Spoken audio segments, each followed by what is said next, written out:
Hello everyone, thanks for joining me. My name is Jonathan Wilkerson, and right here in this woodsy area, I've walked up on, can you see that? Ravenels Red Stinkhorn fungi.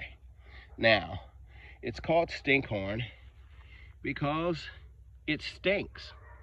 This fungi attracts all types of bugs and flies and things, and they get on it, and as they travel, they spread its stinky spores everywhere, and that's how this particular fungi reproduces.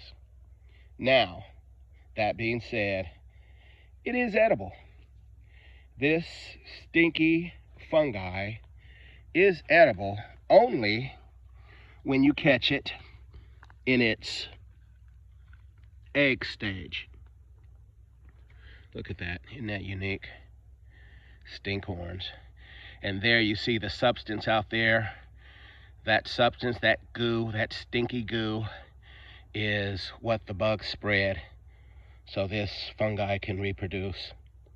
Anyway, if you see this fungi and you see round spears around it, egg-like spears, then those are the edible stinkhorn fungi. You can harvest those round egg-like spears and cook them up. They are nutritious and they do have medicinal benefits. Well, enough about these. These are nothing I want to toy with. And I am moving on to see what else is out here in these beautiful woods. Until next time, happy foraging. Goodbye.